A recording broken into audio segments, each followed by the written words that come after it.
you say things are getting critical, are you talking about something to do with the vehicles that are in the rings of Saturn? Yes, yeah. Really? Yeah. So I was behind closed doors for some time, and my clearance was way, way, way above top secret. So can you tell us, are you able to tell us your title when you were working in this sort of division behind three doors? No, I have probably 3 or 4 pages of titles. Oh. I don't know which one I'm going to land on. I can tell things, when I mean things, the conditions are getting critical. And I find that some scientists also think that. And so I think when I do publish, that group anyway will agree with me full-heartedly. People have got to be made to understand that those things are real. Hi, I'm Carrie Cassidy from Project Camelot. We are here with Norm Bergun. He was with NACA, which was the early precursor of NASA. Yes. And he also worked for Ames Research. He has also worked for Lockheed Martin as well. And no, it's just Lockheed. I left Lockheed before it turned Lockheed Martin. Oh, wow. Okay, we're going back in time here. Okay, that's okay. That's all fine. It's got to be accurate. Yeah, no, you're somebody absolutely right. right. Me on that. He was an employee of Lockheed? Yes. Okay. Before it was Lockheed Martin. And he has written a book called The Rings of Saturn, which is why we're here.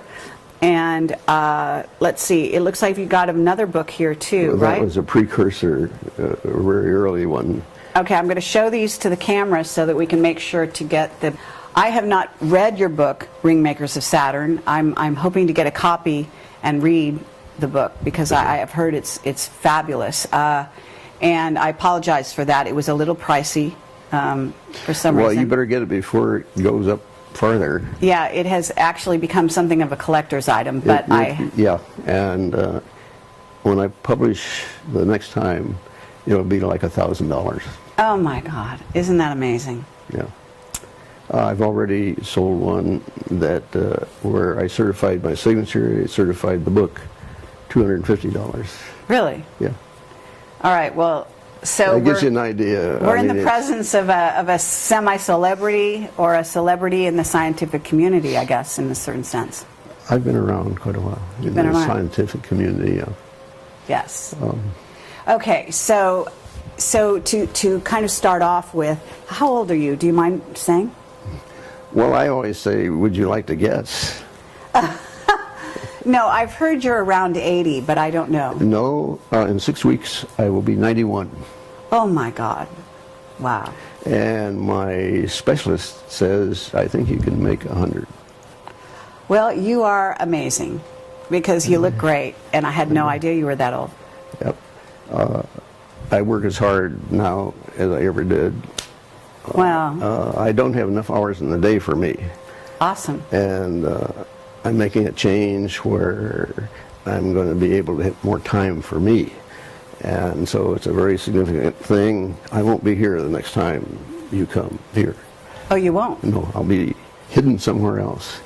Oh, hidden in an underground base doing top secret? No, it's just a very nice place, but it will not be easy to get to.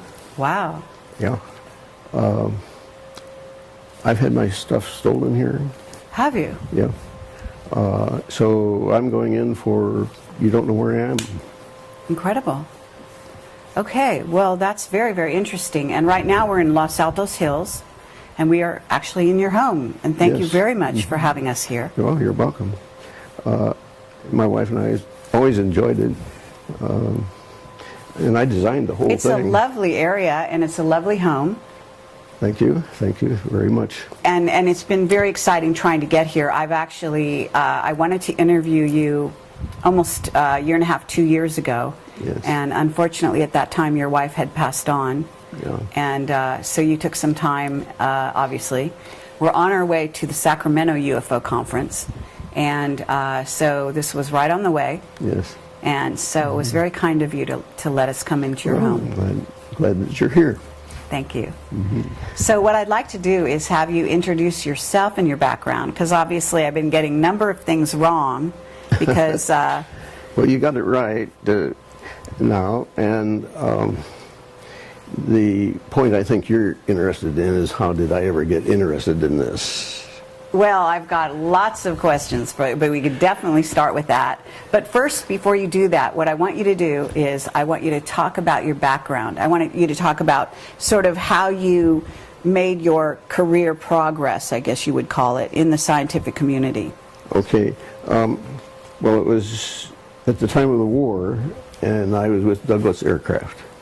And I was on the drawing board designing turrets for a fighter airplane, and it had to be heated. Then a department manager showed up one day, and he asked my boss, "Is there anybody here that would like to come up north? I need somebody bad, fast." That's essentially what it amounted to. And he said, "Yeah, check with Norm." And I'd heard so much great things about being up in the northern parts, more rural and down in the south. And so we said yes. And I went to Ames Laboratory. When I walked in the door, I was immediately an assistant project manager. When that happened, at that point, I was just a plain mechanical engineer. With some administrative things that Cornell was able to give me. But I was told, you never use your feelings here. You use data. And that has stuck with me all my life. Don't use your feelings. And you've got to nail something down.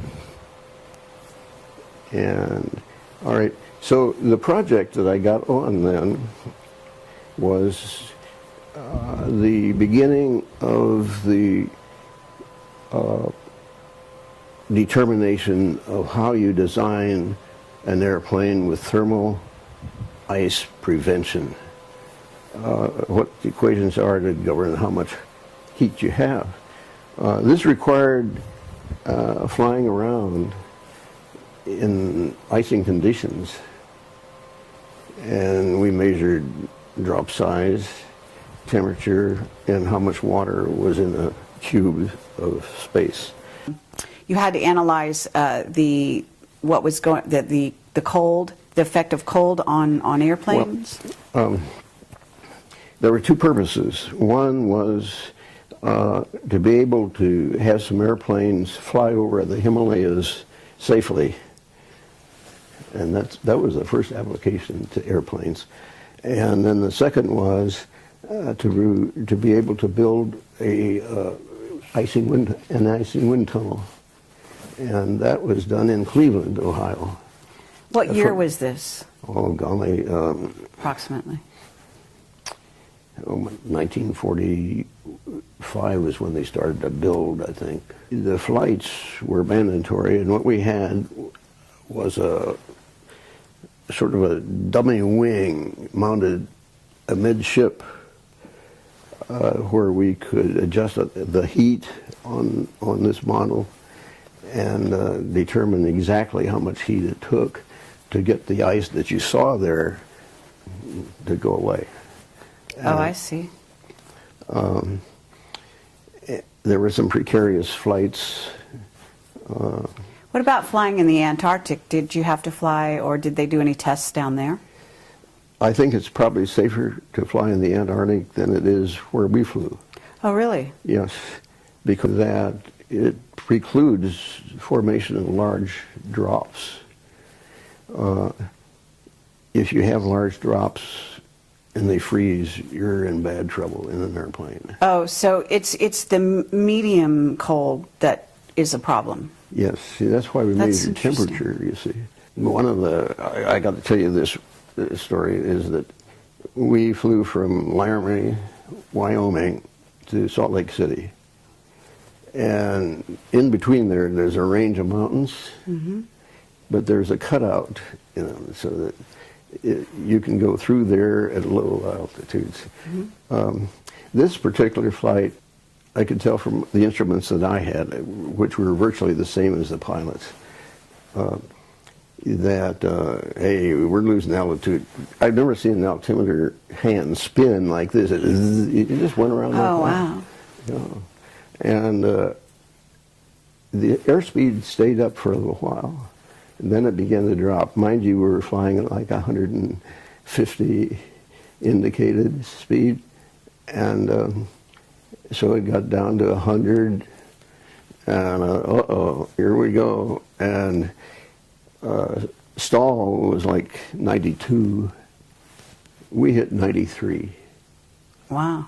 And at that point, the pilots had poured on all the power to the engine they could get.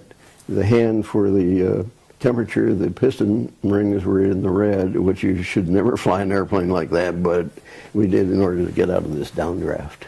I see. And so that's the kind of thing we went through. Wow. And why did that happen? Was it just because it had this down sort of area of between the mountains, or we would have crashed had we been over to the right or to the left. We had an airline pilot, a United airline pilot, that knew all these routes, and that's precisely why he was chosen. I see. So that we would have as safe flight as possible. Yeah, we would have intercepted, no question about it. Very, very interesting to go back in time this way. Let's fast forward a bit. Okay. Okay, and you went from studying this and from dealing with this, and had exclusively, I'm assuming, to do with normal airplanes, right? Not rockets or going out of space. Not at that point, right. Not at that point. Okay, so at what point did you kind of move into the scientific area dealing with? I don't know, did you go from there to Ames? Was it Ames, or was it NACA? Well, you see, I was at Ames all the time. I did the icing work. Oh, you were. And I did some stability and control work. Okay. Particularly as it related to the roll of airplanes and if they would go unstable in a roll condition. And I found conditions where they would. And so we had a situation with the test vehicle called the X-17, I believe it was, where they spun it up to try to keep it stable, but they were testing the warhead. And it was a flight where the head would go Mach 15. Okay, so I was able to back out the reason for it, and it had to be that the missile, the material in it was just off enough. It's sort of like a tire that was not properly balanced, and it would whip. And it just whipped.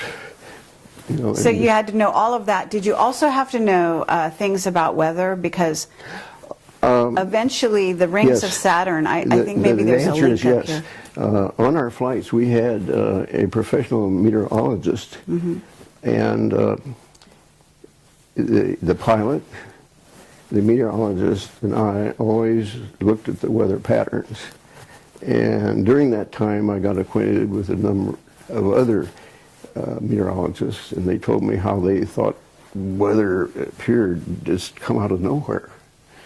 And I found that very fascinating.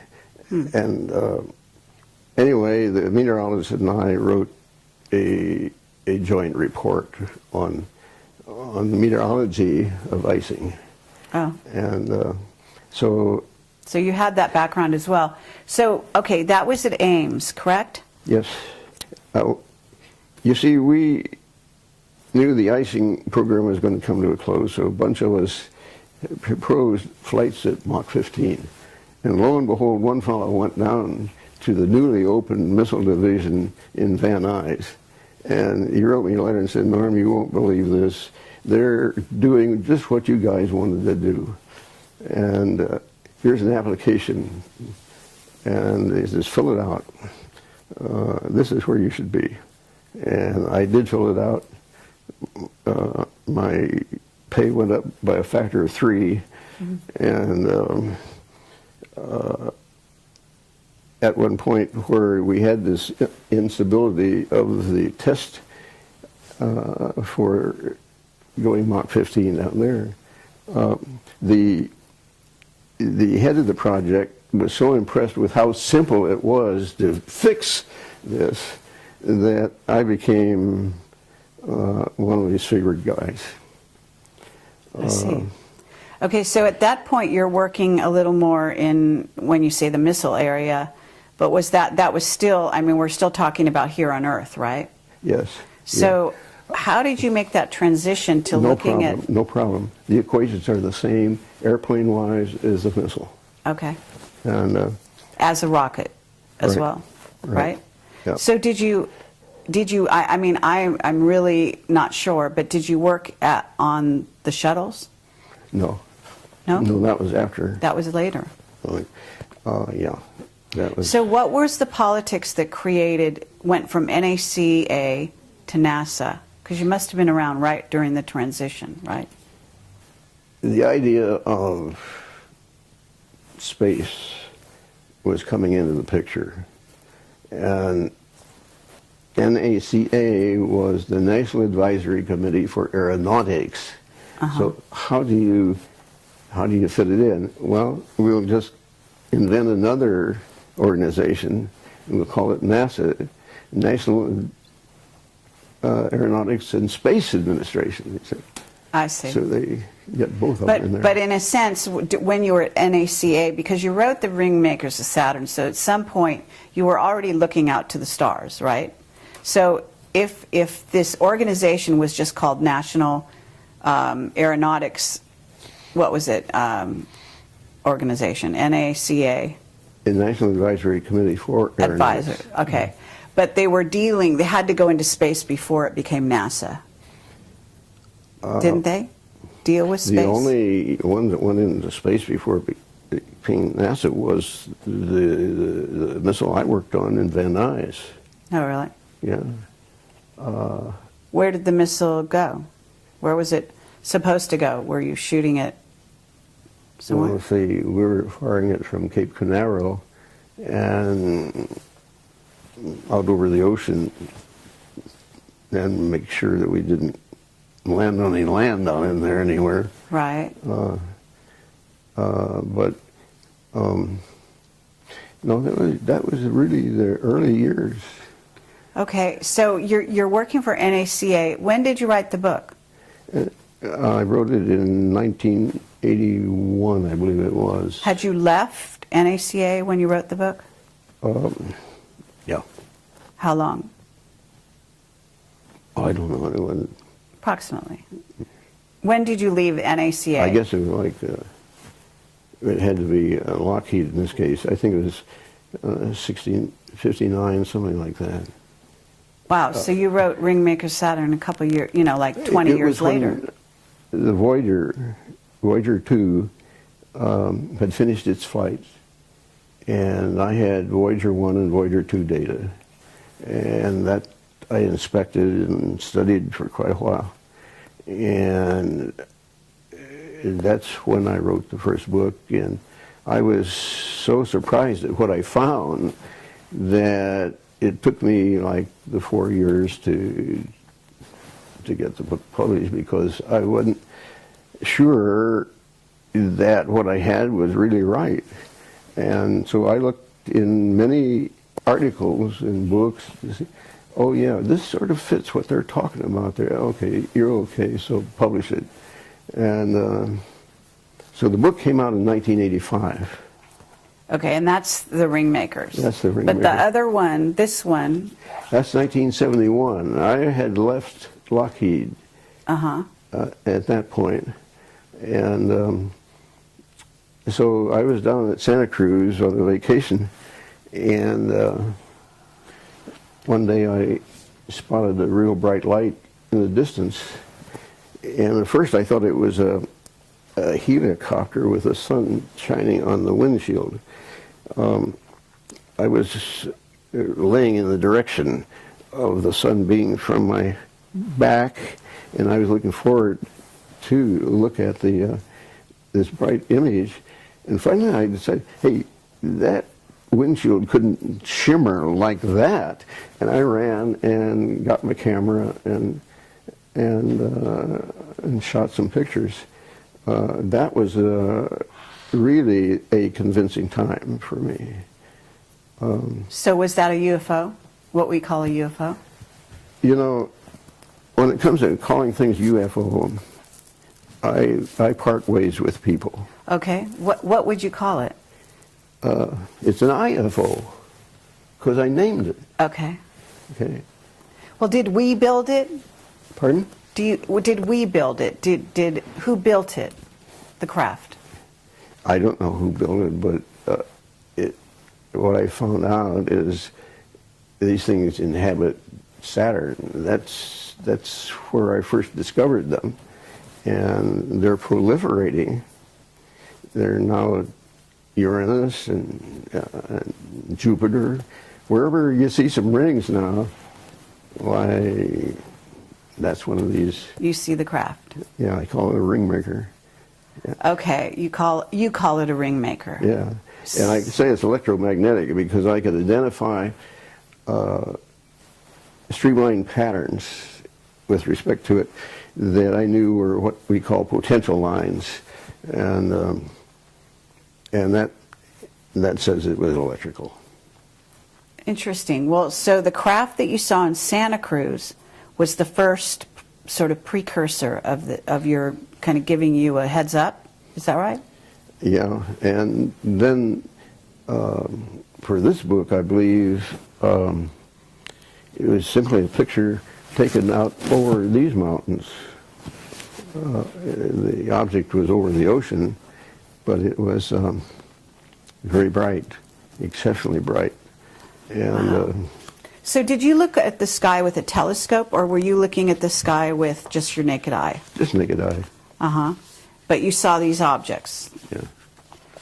And did you talk to anyone about that? No. You didn't? No. And you just decided to write your book? Yeah, there were 26 copies of those. I don't know where the other 25 are. You're kidding. Yeah. You wrote 26 copies of this book? Yeah. That was how many were printed. And yeah. there's, wow, this is really a collector's item then. Yeah. That's incredible. You find one, why, I'd like wow. to get it myself. Okay, that's fascinating. This is interesting. Yeah, that's where I got the idea that there were streamers from these objects. And or I couldn't have drawn that, okay? I see. What do you mean by streamers? Well, you see those... Yes. I mean, it's actually looks like art. Yeah, but yeah. I call those streamers. Mm-hmm. I mean, do you know what that is? I can tell you what in our physical terms they would call it. They would call that pinched plasma. Oh. And it means it's hot because it's plasma. I see. And because of certain speed and all this kind of stuff, it comes out pinched.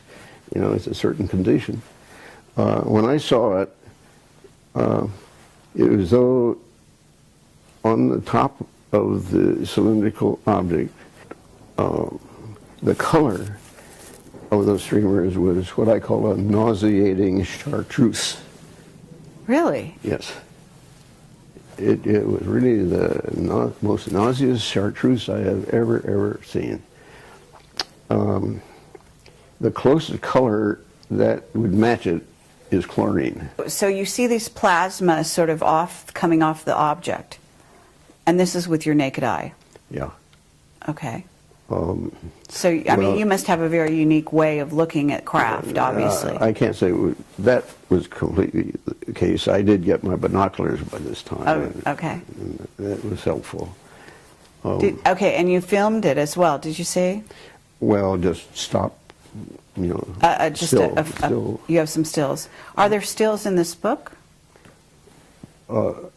Well, of course, the Ring Makers of Saturn is all government shots, and they are stills, and these are stills. So. But any of your own? Only Tomorrow Technology, they are mine. Oh, are they? Okay, interesting.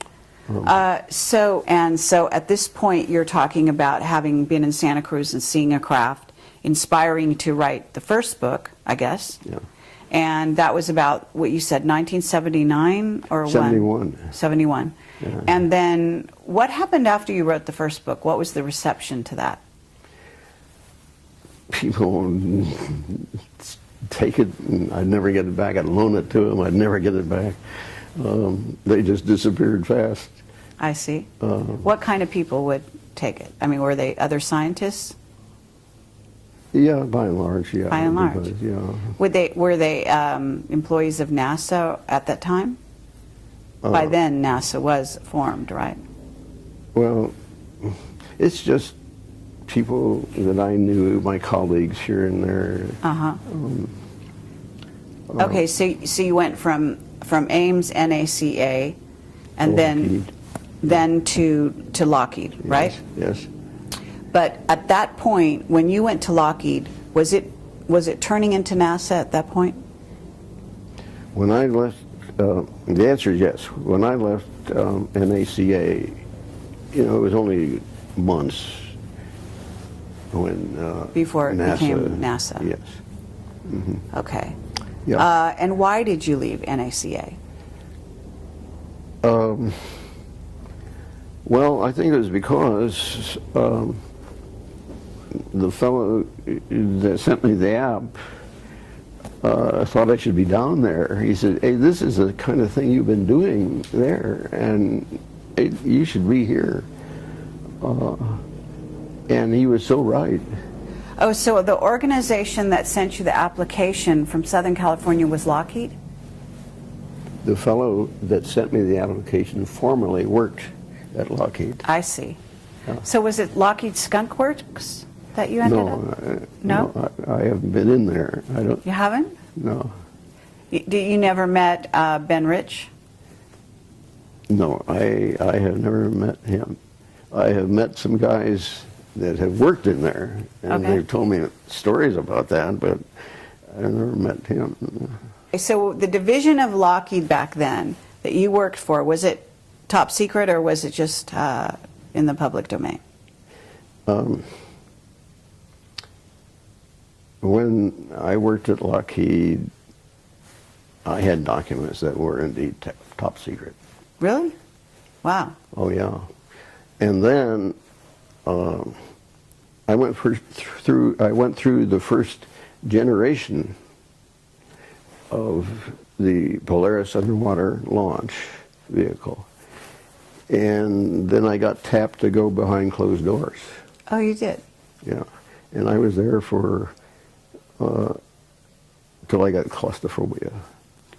You got claustrophobia? Yeah. Yeah, I had to go through 3 doors to get to my desk. And this is in Southern California? No, it turned out to be up here.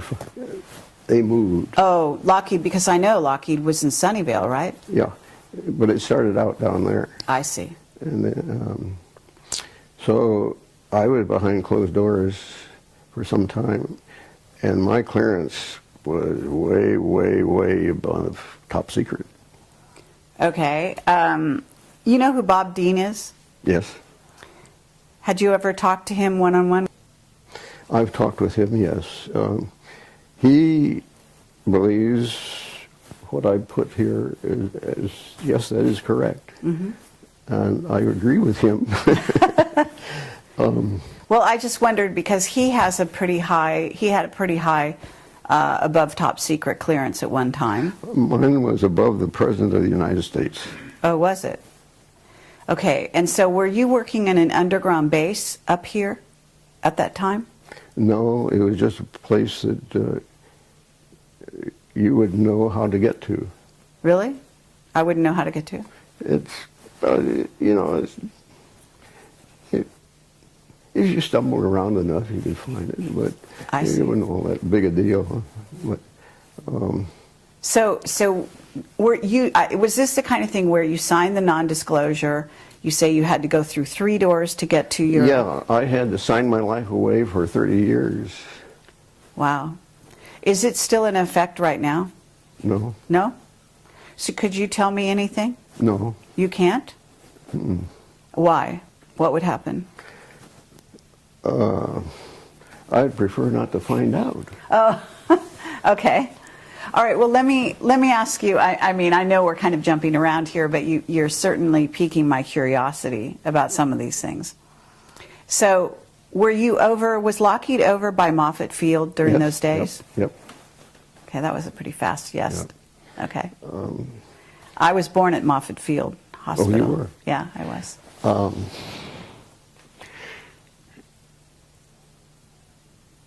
There was, were you there at the time when the Macon went down? The what? The Macon. The Macon? The Zeppelin, the dirigible. Oh, I don't know. I mean, I was very young. Yeah, okay, all right. So there was a dirigible that went down in Moffett Field? You know, it's in that housing that is being stripped off of the top of it now. The hangar. The hangar. Has a lot of history. Yeah. So did you ever see any UFOs out there? Now, let's go back on this and get that straight. I'm sorry, okay. Yeah, because... Whatever you call them. You see, when you say unidentified flying object... You're right. You're absolutely right. You can't go anywhere with that. Okay. The only reason I see that people like UFOs is for that very reason, so I can keep in business all the time. Because it's unresolvable. Okay. Now, that's so you've identified it. But when you resolve something, you know... Okay. But if you were in above top secret, let's say you might have seen some craft in those hangars. Is that right? It was my first clue that there was something in space that was different. Okay. I was handed one day a set of data. The guy that gave it to me said, nobody else around here has ever been able to get anything out of these data, and if anybody can, you can. And so I went through it, and I found this one spot of data that really looked interesting. And I slugged through plotting it up. It was quite a difficult test to draw the picture of that. Mm-hmm. And when I got it, you could tell it was something strange. Oh, wow. Yeah. So let me ask you this. Can you tell me that you actually saw these things on the ground at all? Were they in location? I didn't, at that time. I have seen one on the ground in Antarctica. You have? Not personally, but an image of one, which I wished I had cut out. Right. So no, these things can come in real low. Yeah. They're all sizes. Mm-hmm. It's the same deal as airplanes. You know, they're Cubs and all that kind of... You know. Right, and so when you're talking about the craft in the Rings of Saturn, you're talking about something huge, right? Yes. Much bigger than we could even conceive of, I understand. What is it? I don't know, was it 70,000 square feet? I could, in looking down on the rings, I could see parallel lines crossing the ring, all the rings at once. Mm-hmm. That's about as long as you can get them. That's incredible. But I could tell that those lines demarked the outside of an object. Mm-hmm. And that's how I came up with the scale I present in there of different lengths of these things. Okay, so at this time, though, you've written the first book, and you're working above top secret. You say you got claustrophobia, and at that point, you hadn't written Ringmakers of Saturn. That's right. Had you start to stumble on some of the information that eventually went into the book? I didn't start anything with a book until after Voyager 1 and Voyager 2 flew. Okay. But did you, back in those days, you already were sort of clued in that there were... Exactly. That's why I started looking at anything I get a hold of. And this turned out to be just 35 millimeter slides that Caltech had released to the public distributor down there. And so I got just these small little slides. And but you, at the time that you got that, you were not employed with anyone, correct. Is that right? Yeah, I was on my own. Yeah. Yeah, I knew eventually I had to do that. So are you sort of saying, when you say you got claustrophobia, I don't know what that means. Do you mean that you became sort of tired of working at in this above top secret area? Yeah, no, not tired, and it was very exciting. I got to see everything that went on all over the world. Wow. Nothing much has changed. Yeah? I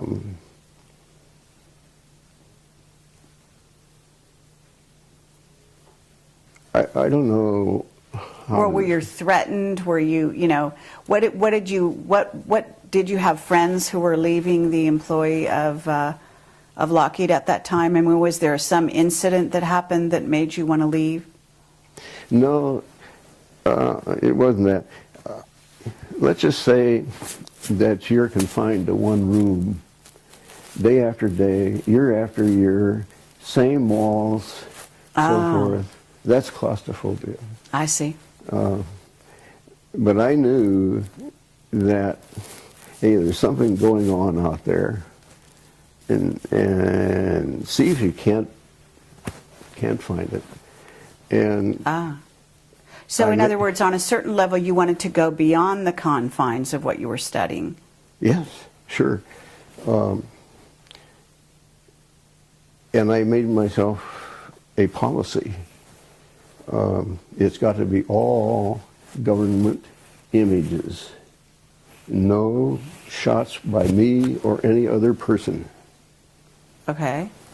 Because what happens is that if you say, oh, let's say I took the picture. What film did you use? What shutter did you use? Da da da da da. Mm-hmm. That is never questioned when you have a government picture. Okay, but have you heard that NASA alters their footage coming from the moon, etc.? I know some of the things they do with it, yeah.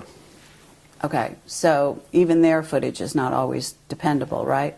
Although I guess it's dependable to begin with. It's just that they start altering it later. I have been told by a very reliable source. He asked me what camera did I get that image from on the moon. I said, Hasselblad. And he said, that's right. He says, I thought we darkened that enough that you wouldn't find it. Oh, yes. So you were finding things that they thought they covered up. Yeah. Incredible. Yeah, yeah. That must have been a lot of fun. And this guy says, well, I suppose you want me to go out and tell everybody about that. I said, no, I don't want to embarrass you. That doesn't make any difference to me. Whatever you want to do is fine with me. I'm just saying I found what you saw. Okay, what about the Mars footage? The people that look at that, I wonder sometimes how in the world they can say what they do. Because you can find a lot in that footage. Oh, yes. No question. So have you got your own photographs that you got from the government that you then were able to, sort of look at and keep in sort of pristine condition? I'll tell you, at this juncture, I don't know what I have.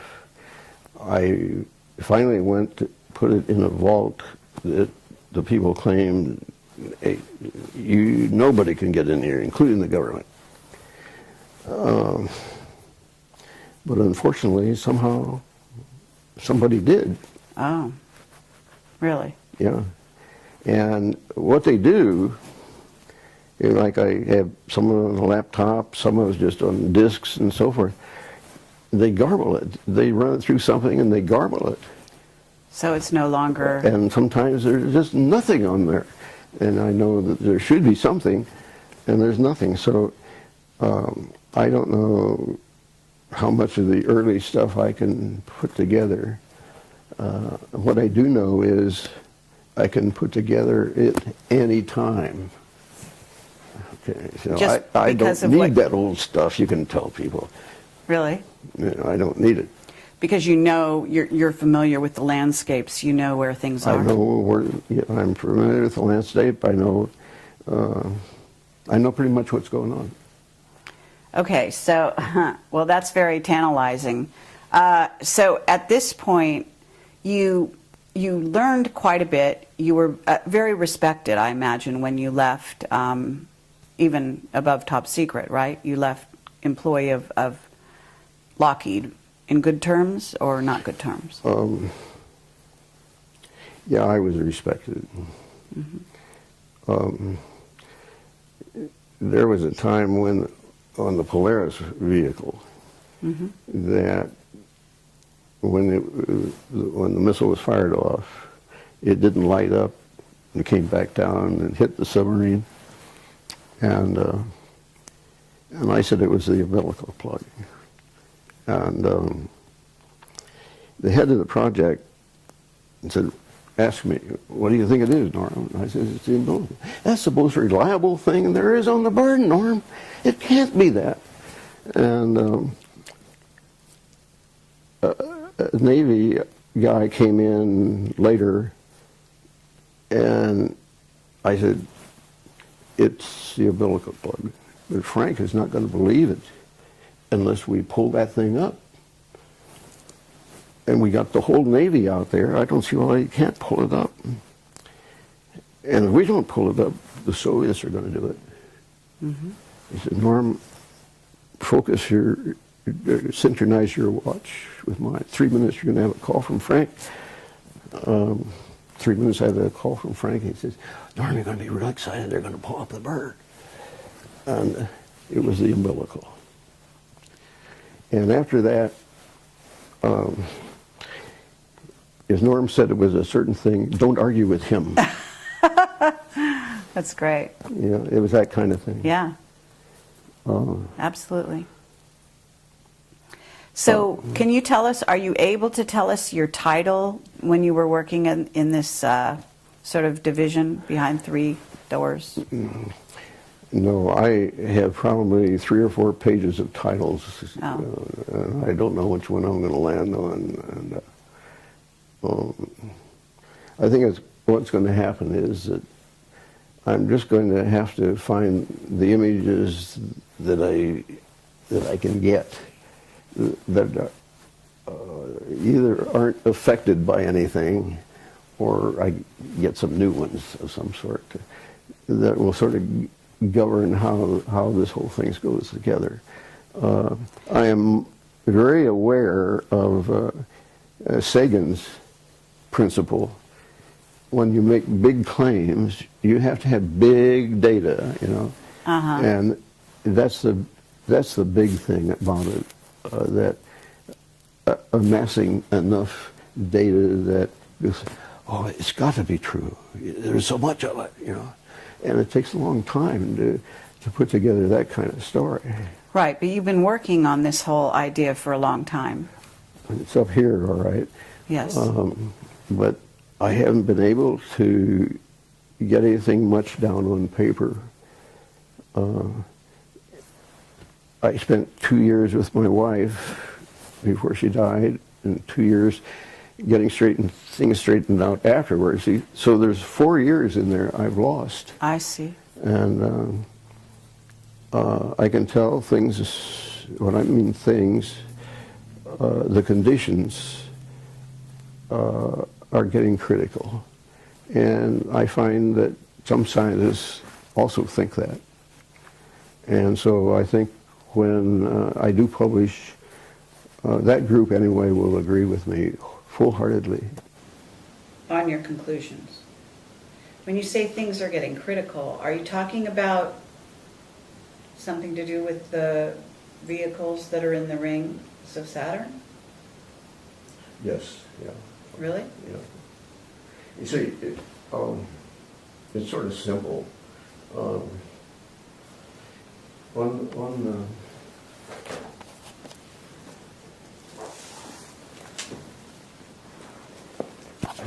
That's a lot of energy.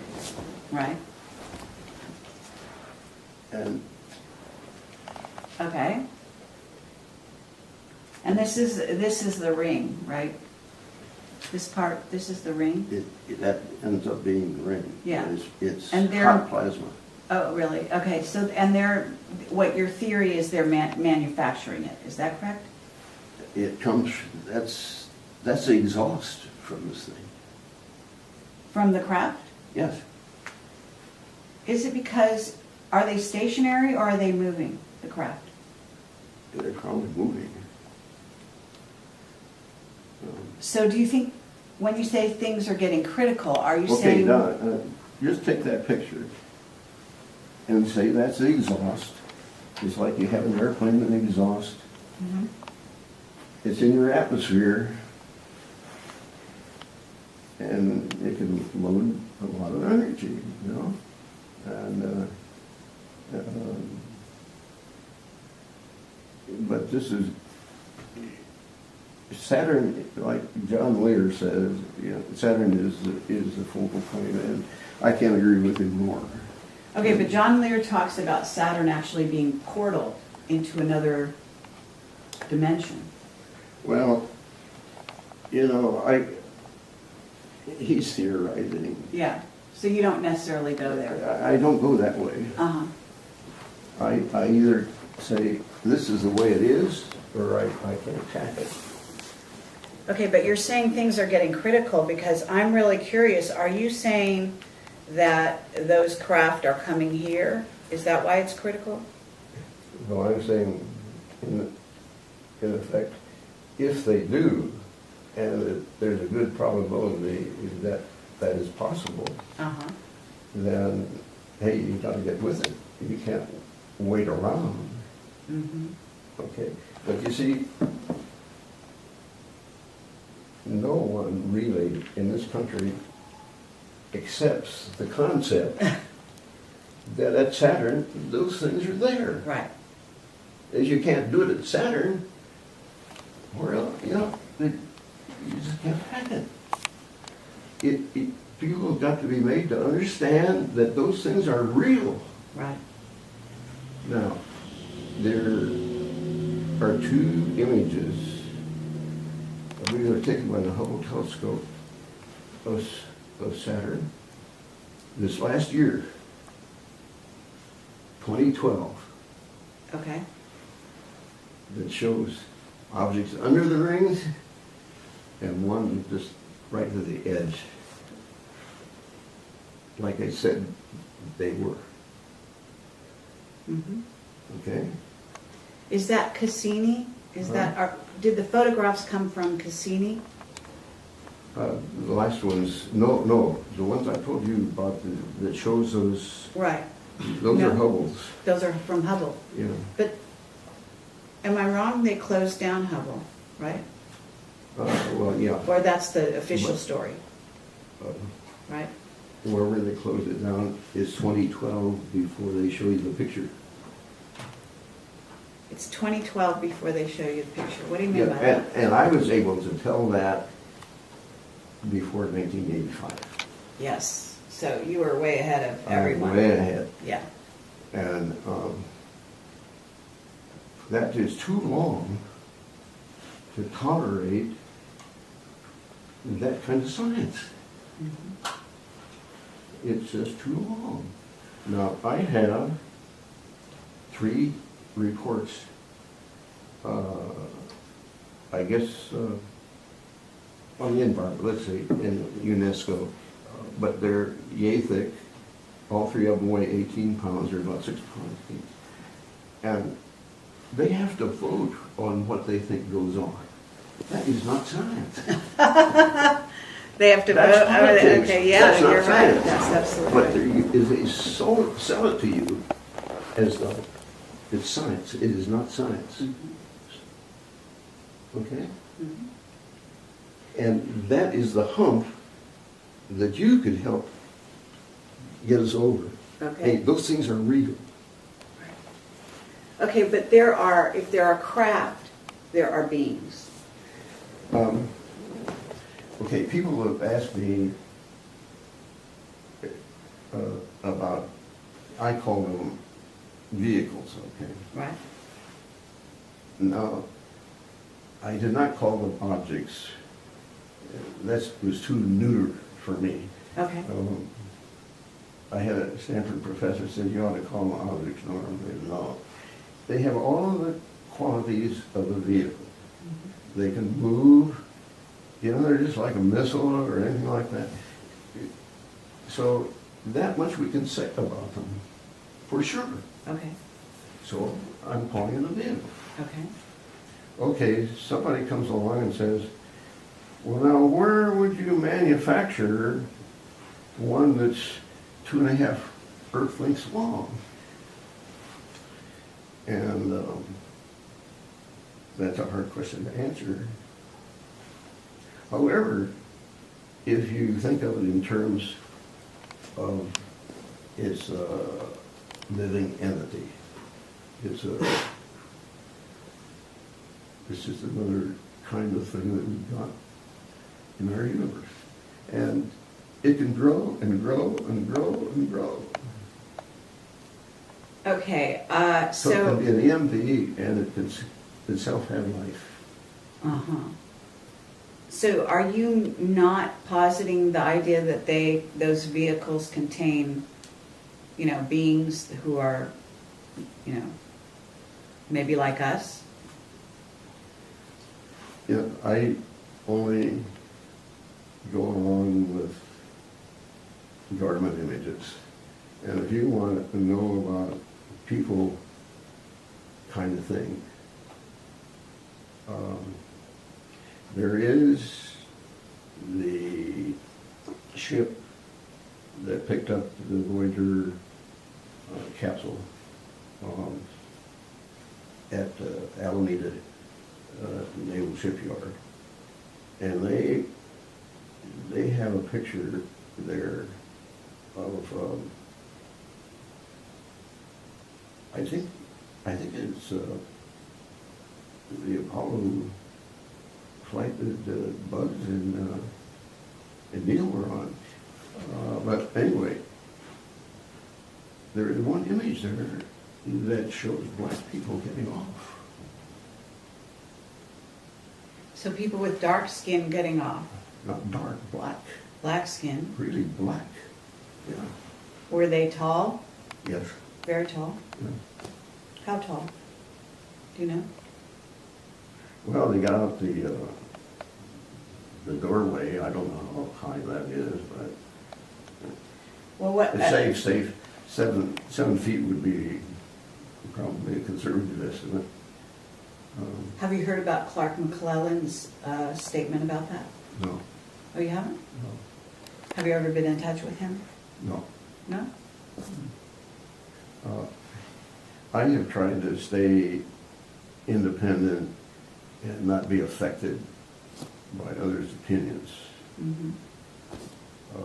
I would rather have what I present clash with somebody else and see who wins. Okay. And settle it that way, rather than make a shouting match over it. Sure. I learned at Ames that the louder you shouted, the more probable it was that you would get your way. And I don't want to go through that routine. Okay, well, good for you. So you're saying it's what did you say, $5 million? Billion? $4 billion. Yeah, So that's an estimate of how valuable he thinks all of this is. I see. But he doesn't get any support. Right. See? Interesting. So you think that Obama would like to find out more? Oh, yes. He would like to keep NASA operating? Yeah, he would like to. Really? Yeah. Okay, and you know that because? Well, I know that he has a friend there at the head of NASA. Oh. And he would like to have him look good and so forth, so he would like to see some things go on under his watch, but it's not happening. Do you know who's preventing it? I think it's the overall economic picture that's preventing it. I was in public policy in my organization, my professional organization, American Institute of Aeronautics and Astronautics. And I've been on Capitol Hill and visited the various congressional offices and trying to point out to them what we felt was important. We made a list of 10 items. And Such as? What would be an example of something important? This Ring Makers of Saturn? I mean, the vehicles? oh no, this is way out in left field. Oh, so Okay. not even that close, Oh, no. not going in that direction. No, it's like you got to protect the doors of the pilot's compartment because of terrorists, you know? Oh, that. I Okay. mean, just practical things. I see. And, okay, the budget for aeronautics has gone to practically to zero because space has swiped it because it's so expensive. Mm-hmm. And you just try to juggle money around, really. And it's a strange place back there in Washington. But it's a big education to try to do some public policy. Okay, well, that's pretty unusual to have a scientist that tries to do public policy. When you called yourself, I don't know if you consider yourself aeronautics engineer? I just say I'm a scientist engineer. Okay. It's hard to be a scientist without being an engineer. Okay. And when you say training for just an engineer, I don't think that's going to work. And that shows to me how little understanding there is about that educational aspect. Did you ever go to Stanford? Mm-hmm. You did. Did you graduate from there? I got a quarter in, and then my dad passed away, and he was supporting me, and that was the end of that. But it was long enough to be an alumnus of Stanford. And Okay. the other interesting thing is that Ezra Cornell and Leland Stanford got together on the founding of Stanford. So for many years there's been a close relationship between the two. Oh, between Cornell and Stanford? Yeah, and so rather than making Cornell my home university, Stanford definitely is my home. Okay. But to get back to the subject at hand, with regard to the rings and regard to what you've seen, and when you wrote your book, what was the response to the book when you published it in the scientific community, at Stanford, at these places? I would say practically zero. No reaction? If it is, I never found out about it. Uh-huh. I think only now are they beginning to listen, and it's come around this way. I was in early April given some fruit, and the person that gave it to me had bringing over followed up fruit for a number of times when we had lunch here. And this one evening, I decided, well, I'm going to cut a little out of that apple. It looks so bad anyway. And I took about 2 cubic inches, 1 cubic inch out of one and another cubic inch out of the other. And that was about 11 o'clock. And about 2 o'clock in the morning, I really began to feel ill. And I even called my son who lives in Tracy. I said, this is a heads up I said, I'm beginning to feel really ill, and you ought to come over. And he didn't make it over.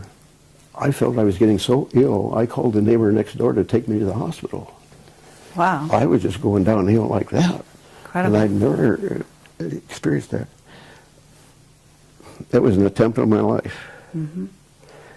The specialist that I have, he had one question for me. He said, Norm, what triggered this? And I said, I think it's the apple. Does that make sense? Yes. Wow. So he had a theory already. And he's a prof of internal medicine, and he's one of the smartest ones I've ever run across there at the hospital. And so... You didn't happen to have a piece of the apple analyzed or anything? It was all thrown. I threw it all the way down the drain. But anyway, because of the nature of the happening and the kind of question that he asked me, I saw him about a week ago. He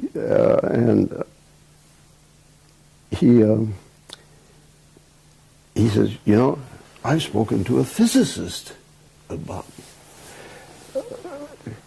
people, about some of your ideas. Okay, that's what I'm saying. Now, through the hospital, because of what has happened, I've caught their attention. I see. And when you say because of what has happened, what has happened? I almost lost my life. Okay, so you almost lost your life, but why is, in other words, why do you think they're focusing on you suddenly? You know there's a movie out called Prometheus, right? I can't say that I do. You don't know that. Well, there is one. And I talked to Richard Hoagland. He said Prometheus is, well, first of all, there's a moon in Saturn called Prometheus, right? Yeah. And I'm told that there's some kind of interaction between that moon and the rings. Well, sure. No question about it. Okay. Yeah, I would agree with him. And and you say there's something going on now. It's becoming critical, is how you're terming it. Yeah, it's much more prevalent than what we saw in 1985 or a little earlier. Meaning there's more activity on Saturn, do you think, or just more activity around this question about the rings and the craft in the rings? No, there's actual activity. There is. You know, to start off with, Uranus, which is one of the other planets, did not have rings. That's right. But now it does. Right. See? And so that kind of thing is going on. And we really ought to get to the root of it. Okay, do you have a theory on why Uranus suddenly has rings? Well, sure, it's the exhaust just like... so that's how I think the attention is being obtained. And so I would expect something to happen a little bit. You would? Yes. When you say something to happen, what are you suggesting? I'm suggesting that Stanford, let's say, well, let's look into what Norm's doing. Okay, but you just told me you were going to be leaving here and going to kind of a secret location. Mm-hmm. Have they asked you to come back in to work for them? No. No? Nobody has asked me to come back. Fact is, as far as my own professional organization is concerned, it does not fit at all with their objectives. How is it different? It's too controversial. Your theories, you mean? Now look, this is not a theory when there's data. If I propose something, that is a theory. Okay, so your data or your conclusions? Yes, the conclusions. Your conclusions Yeah. are too controversial, is what you're saying. Yeah. Okay. Yeah. They don't want to get involved in that. But if there, as you say, there are new rings around Uranus, and there's other activity on other planets too, isn't there? In the solar system? Jupiter? And what's happening with Jupiter? It's getting rings. It's getting rings. Okay, and are you seeing craft there as well? Vehicles, as you call them? I haven't identified craft, but I can tell you that where there's rings, there are these things. So we have these ring makers, and they create tremendous energy. Yeah. Can you tell us more about what you think is going on there? You've got any ideas along those lines? Well,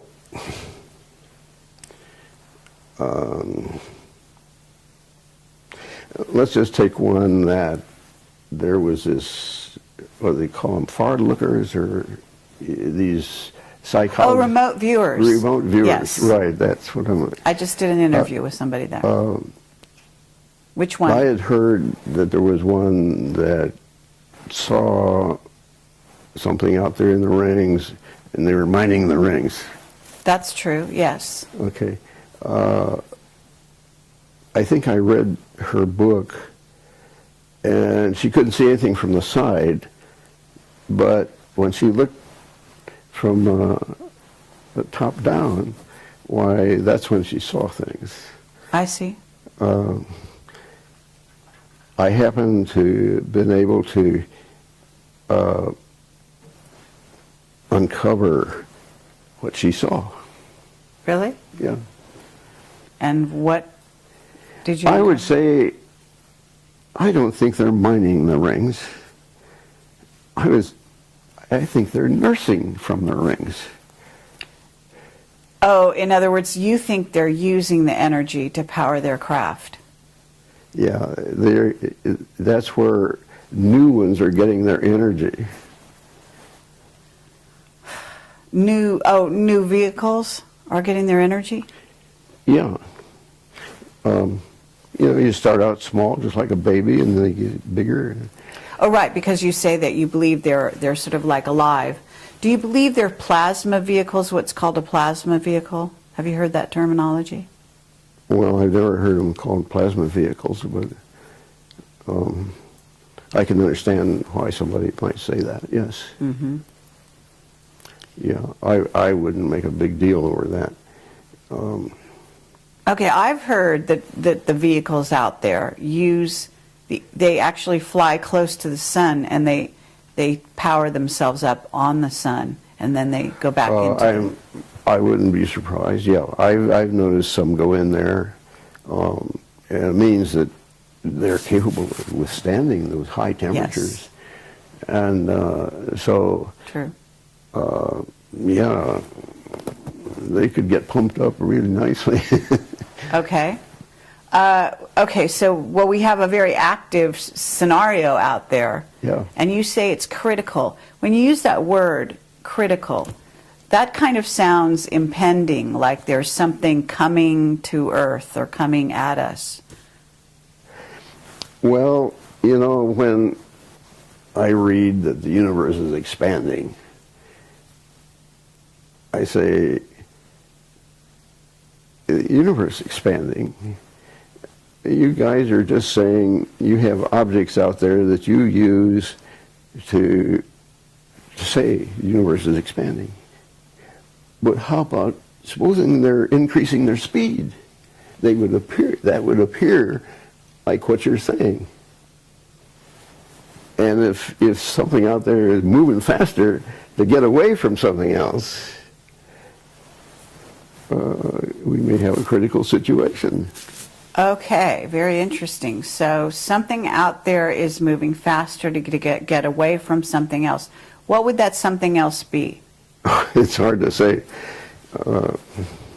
Now here I do have a hypothesis. Oh, yeah? Yeah. The Big Bang, I think, my hypothesis is that there were the goodniks and there were the badniks, and they had a fight. A big bang ensued. I see. A big bang, a really big bang. And So you think the sort of multiverses are a result of the collision of sort of light and dark, so to speak? how did you say that again? You think the multiverses are a result of the collision between good and bad or light and dark? Well, now, multiverses, what are you? Well, that's my point of view. In other words, I don't think there's just one dimension and one universe. I think there are multiple dimensions and multiple universes. Did you agree with Einstein when he said there were at least 5 dimensions? Well, I certainly will agree that you can have almost any number of dimensions you want, okay? I take a little different view.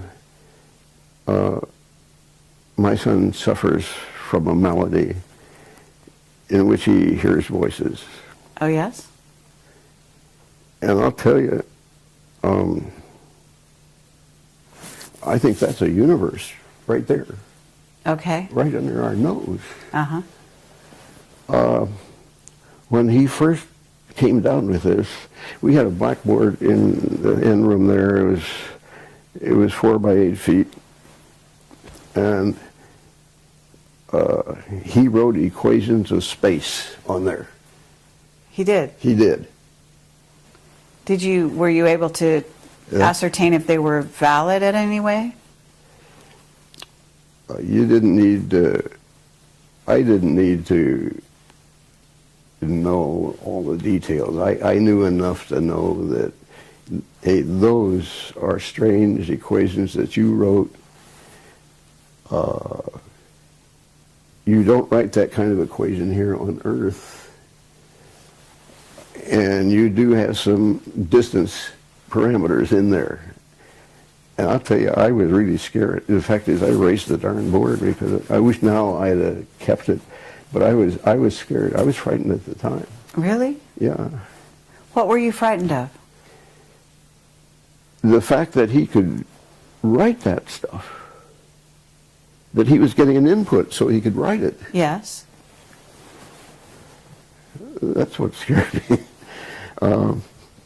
So, in other words, who it could be coming from was Yeah. the unknown intelligence type of idea? Yeah, so we have talks about that quite frequently, and it's just another aspect of all this. That is a universe, all right. Mm-hmm. Absolutely. Okay. And it's not the kind that normally you'd think would be, but I'll tell you, some of the things he tells, they sure are real. He can describe things down to just the last detail. Sounds like somebody I'd like to talk to.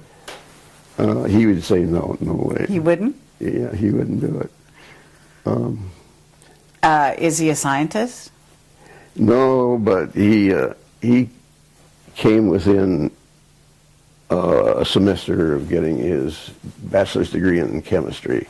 I see. And he was our brightest.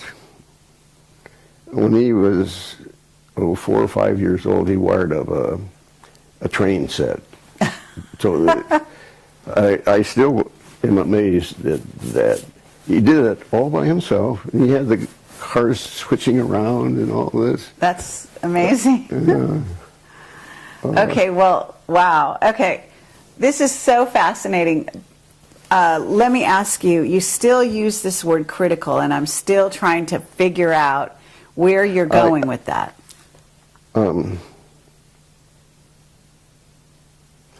tell you when I get the book written, I'll tell you what it is. Right now I have a gut feeling okay? Okay. That always precedes things that are going to happen. I've done many analyses with, hey, I got a gut feeling that that's it. See if it is it, and I'll be right. And you'll be right. Mm-hmm. Yeah. So you're someone whose gut feelings are something to pay attention yeah, to. it's a gut feeling right now. Wow, that's incredible.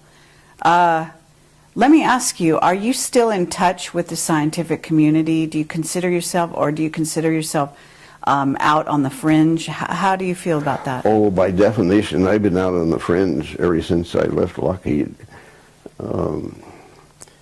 That's the way that definition goes.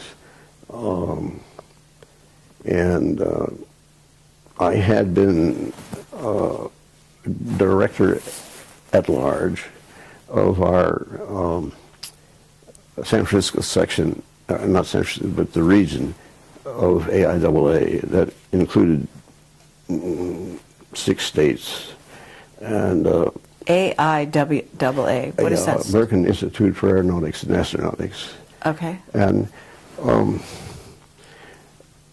the idea was to keep Norm active and also let him float around amongst the sections and so forth, which I did for a while. And I got to seeing that, hey, it's running pretty good. And where I saw that they're reinventing the wheel, that's when I stepped in. But as a staff person, I kept a lot of stuff, and so I've been asked to step down from that job because the regional director is going to leave it, and so I welcomed the invitation, and so he will be quitting also. So that does leave me sort of. So you mean you've been doing that up to now? Mm-hmm. Really? Yeah. They've actually had you active in that organization, kind of overseeing things? Oh, yeah, yeah. Oh, yeah. It wasn't much, but when you read what's going on in Arizona and Washington and so forth, it takes a while to read all that stuff. Mm-hmm. And so, well, let me ask you, I mean, you know that NASA has been sort of a front organization. I call them a front organization for the secret space program. I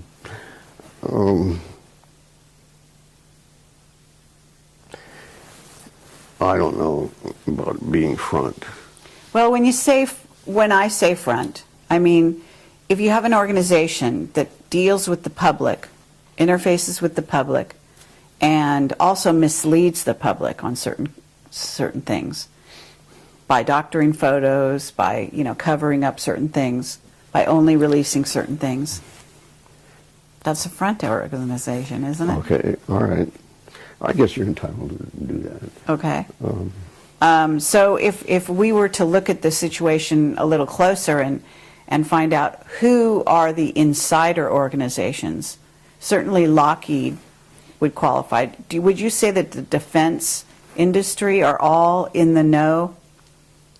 No. No? No. Lockheed only recently has been getting images themselves. Mm-hmm. And having worked there, I don't think there'd be anybody that would be capable of doing the kind of work I have been doing. I just don't, that kind of talent does not exist these days. Well, when you were an above top secret, you must have had people reporting to you, right? No, I was Mr. It. What does that mean? Were you Dr. Strangelove? I mean, what were you? By it, okay, here's some data. Uh-huh. Tell me what it means. So you were the go-to guy. I was the go-to guy for, whatever they handed me, I took it apart. One of my reports went to Kennedy. Oh, yeah? Do you think that Kennedy was killed because he wanted to reveal things they didn't want out there? I don't know. We had a fellow that was from headquarters, and that occurred while we were all behind closed doors, and they were completely dumbfounded about it all. They couldn't figure that out at all. You mean, what couldn't they figure out? You mean why he was killed? Yeah. Why or how, even that. I mean, and it's still a mystery today to a large extent. But anyway, it was interesting to hear stuff, opinions from headquarters, from a headquarter guy. So they were stunned by Kennedy's assassination. Yeah, they were, yes. Even no behind question closed about it. doors, Yeah. as you call it. Yeah. Back then. Yeah. That's very interesting. Well, if you were to look at the time when you were behind closed doors and you left on good terms, you say, right? Yeah. Did other people leave at the same time you left, or did people stay there? Oh, they stayed there. I was proselyted out. What does that mean? I went to work for a firm that had started up. A fellow was a nationally known aerodynamicist, and he founded his company, and he wanted to grow it, and he attracted me to say, you can give yourself whatever name you want. We're going to try to expand my company. The thing was that he also had on his board of directors a professor from the Stanford Biz School. Okay. And it seemed to me like, here's the chance, Norm, for you to grow. And, but things did not work out for either of us that way. Do you know why? Yes. Why? I did come up with something that they could do. It required the services of one of the gents that knew how to program the computer. And that was the advantage of the outfit. They said, I can it can handle any size computer that there is. And, okay, so the day came, and this fellow's name, that owned the company, his name is Jack, and Jack called a fellow in and says, Norm's ready for you to program things. Jack, I'm going to have to think about that. Can I tell you over in the morning what my decision is? Yeah, think it over. Next day came, he says, Jack, I can't do it. I am an aerodynamic specialist, and if I do this other, I'd ruin that. It's a no-go. Oh, how interesting. Yeah, that was his attitude. And you check around, and the good guys still have that attitude. Right, that they don't want to get their hands dirty. They don't want to be sort of tarred with the same brush. They've chosen, their route. Straight and narrow. Yeah, and you come along and deviate them. They can't hack it. Very interesting. And so that's when we parted ways. But it all has been a great learning process. But you went out on the circuit and you did talk about ring makers a bit, because Yes, there's a couple of I did go out for a videos. while. Yeah. And, geez, I read an article just recently where somebody comes up and says, we can get to the nearest star system. I gave a paper, one of those UFO organizations, speeches, and I told exactly how you'd go about it then. And And so now, you know, it comes along, oh, for Pete's sake. And you did back when? When was this? Oh, In the 80s? well, it had to be after 85, 88, something like that. So are you, you know, I have so many questions. Would you say time travel is possible?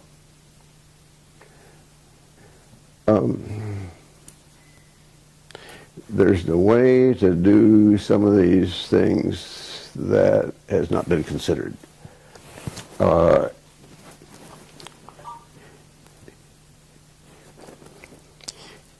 You know what Mach number is? Okay. Okay. Einstein got together with Mach one time and asked him, how do you set up stuff in a reference manner? I'm faced with that, what I'm doing. And Mach says, you get a reference. And speed of sound is mine for aerodynamics. And I can just see Einstein walking away. What's the biggest number I can find? You know, the speed of light. Mm-hmm. See? All right, so it had commonly been thought that you can't go faster than the speed of light. Right. It has commonly thought that you couldn't go faster than the speed of sound. I say, hey, wait a minute here. You know, I found like 16 samples of where astronomers measure things going faster than the speed of light. Mm-hmm. Yes. Okay. See, now there it sets up a new regime. Okay. Okay. So if, in other words, you're kind of alluding to the idea that if you're going faster than the speed of sound, we go into the area of time travel from that point on, right? Yeah. Yeah. However you want to mechanize it. Okay. What about these vehicles in the rings? Aren't they going faster than the speed of light? Oh, I don't know. I've never seen one, you know, in that condition. Okay. Not at all. Well, let's say, is it possible, I mean, I don't know how you want to classify this, but if those craft, or some of the craft, the smaller ones maybe, leave there and come here, isn't that possible? Yeah, it's possible. Okay. And is it possible that they've been coming here on a regular basis? I don't know about that.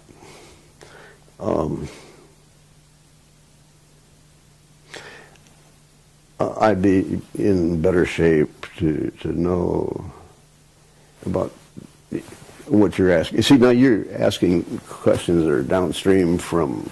I understand. And I'm not there yet. Okay. What about, I'm still, you know, I mean, okay, let me ask you this. I remember that John Lear told me that you told him that you saw here in, I don't know, it was on the 101 going around somewhere around Palo Alto or maybe Los Altos, and you saw what looked like a very low flying jet that was a hologram.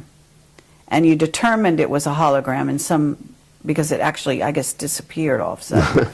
Well, that story is almost correct. I was just with this fellow Jack at the time.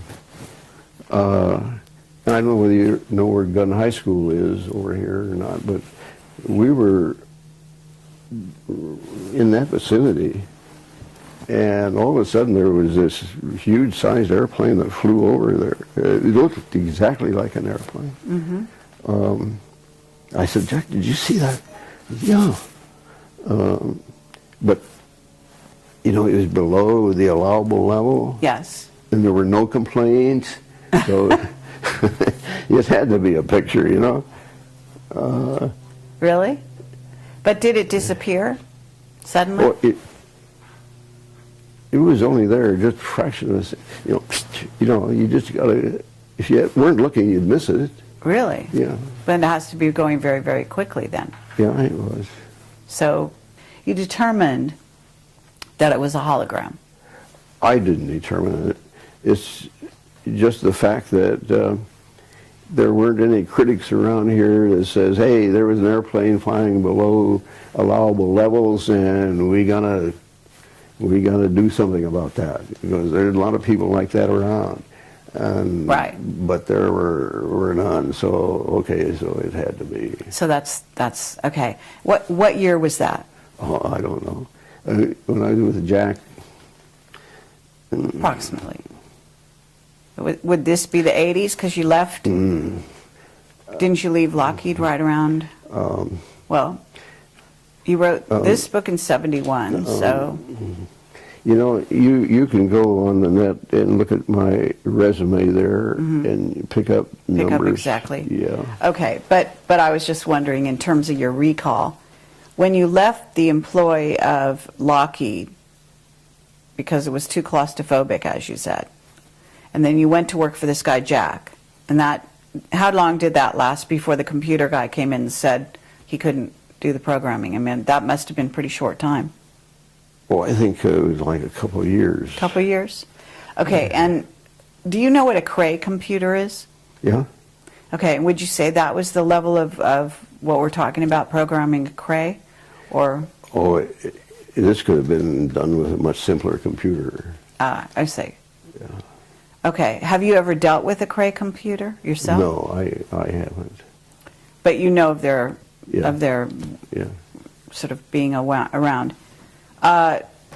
Okay, in terms of this, again, this critical time that we're in, can you describe this time? Like, what do you see something happening in these times? I mean, obviously we have critical things in terms of, you know, the world politics and economics and things of this nature. But when you talk about critical, I'm actually seeing something to do with space. Are you talking about, for example, you've heard of, you know, incoming planet, like the second sun? I don't know if you believe this is a binary solar system. Do you follow that theory at all? Well, I guess the most critical thing I can see is that a lot of ice is leaving Antarctica. Yes. And that indeed will raise the sea level. Okay. And that indeed will cause some problems in many places. And it'll have a negative impact on real estate if you own property. Water, yeah, oceanfront property. That, to me, seems like a no-brainer.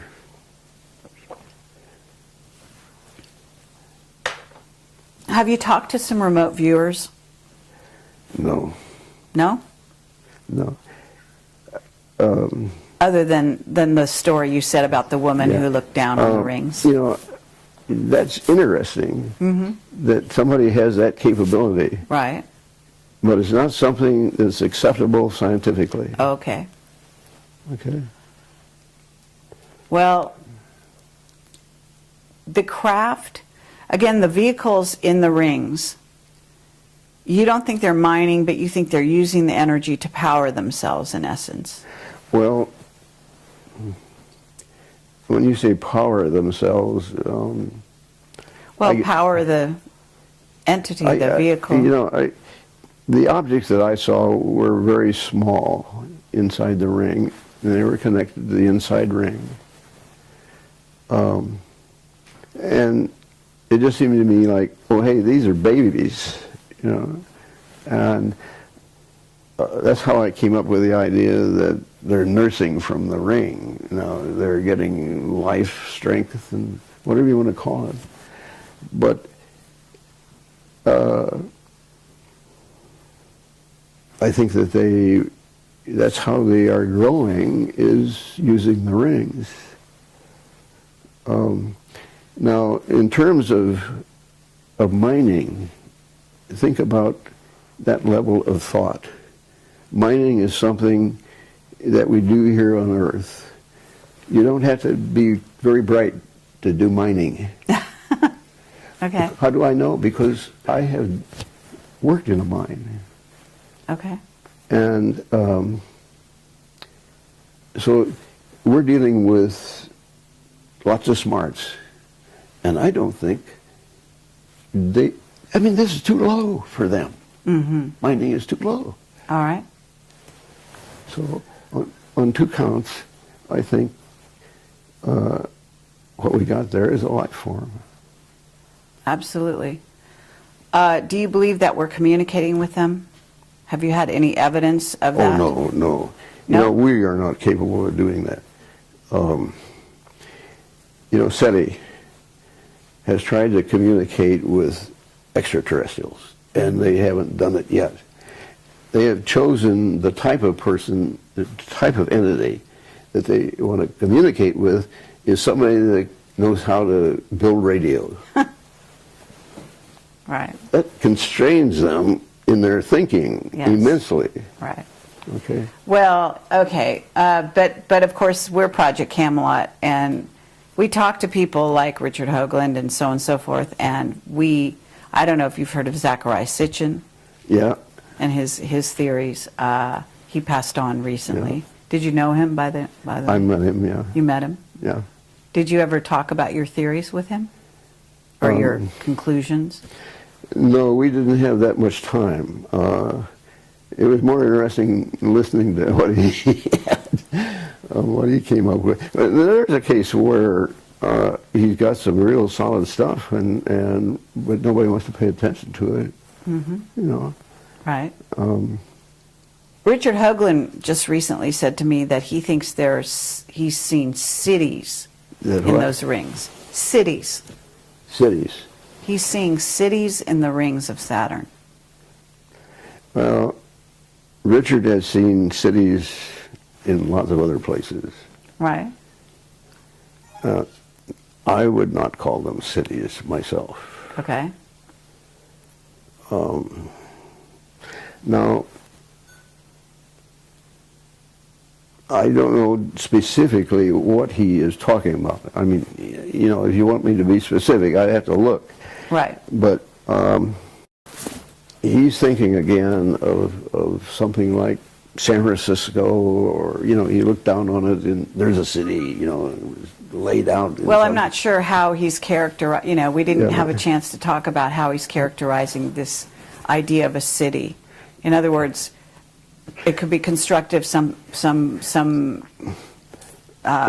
of plasma. He had put that label on, and what I do think he's seeing is organized structure of some sort. Organized structures, yes. I mean, there's lines going this way, and then there's perpendiculars, say, and so in a sense, you would agree with him in that. yeah, I mean, There's that kind organized of thing structures. There can in be the straight rings. lines out there. Yeah. Yeah. So, and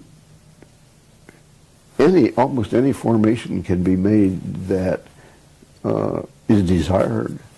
So, if he sees a checkerboard kind of thing, then that's a city. It's not a city, but it is a checkerboard kind of thing. When you talk about plasma, what are you talking about? Are you talking about the same thing that Wilhelm Reich would be talking about when he talks about orgone? Or is plasma like another stage of orgone? Or About him, but there is one flight out to Saturn where the instrument flew by the ring. And the idea was to sense the plasma in there. It had a wide frequency range, and it turned out to be plasma.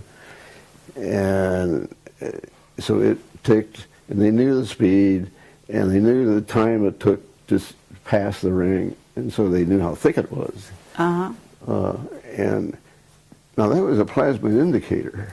okay. So it has been measured that indeed there is plasma rings. But you read also where, this is a bunch of broken up moons that got there, and there's confusion in their storytelling. Uh-huh. Um, But the rings that are suddenly appearing around Uranus, these are not broken up moons, right? All I can say is, the rings are there, and my interpretation is by inference. I see the rings, so somewhere there's an EMV, and they're never where you think they're going to be. Do you have you thought about the idea that I guess I talked to Sean David Morton, who met you years ago. I don't know if you remember Sean. Mm-mm. Sean David Morton. He's a sort of a psychic, and he lives in Southern California. Anyway, he's a friend of mine, and he said that recently they've actually photographed, I guess, the top of Saturn, and they've seen that there's a hexagonal Yes. shape. Yes. You've heard of that? Yes. That seems to support your theory or your conclusions. That's what he said. Do you agree with that? Yeah. Any geometric form can be made. Okay. But you don't see anything. I mean, isn't there a significance to the hexagon in the Saturn symbology? Well, I would never expect a hexagon there, but I have never expected to see some of the other things I've seen either. So I did want to visit Saturn in the write-up I did, because there are some things that need to be fleshed out for people. Okay. And if I haven't lost it on my discs, why, I'll be able to make a nice little story about all that. Okay. If you haven't lost it, in other words, if it wasn't stolen? Yeah, or boogered up. Erased and messed with. Okay, well, I'm running out of tape here again, right? And I guess we've been going for quite some time, Yeah. so I don't want to tire you out too much. But is there anything that we haven't covered that you'd like to say to make it part of this this presentation here? They could ask me to be vice president. Because you'd like to change the policy and what's going on. Yeah. And you've had clearances above, with above, way above top secret. So in a sense, they should be coming to you for advice, I would say. Yeah, they should. Yeah. Well, let's recommend that. Let's recommend that they come to Norm Bergun and one guy in this critical not too time. long ago was bitching about the candidates, and I said, Jack, you can just write my name in, can't you? He said, yeah, hey, that's a good idea. Did you know? I just want to know. Did you know Arthur C. Clarke? No. I didn't go that route. I have been always so much up to here, sort of career-wise, Right. what I've been involved in. Yes. I haven't been the social guy I should have been.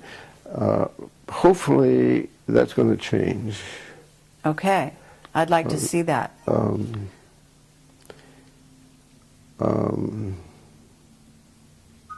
I'm a type that is pretty flexible. Uh-huh. And Well, certainly you must be if you've done all the things you've talked about, and you also are able to, you've obviously worked in areas of policy as well. yeah, well, see, that came about by the prof at Cornell called me in one time and said, how would you like to grade papers, law papers?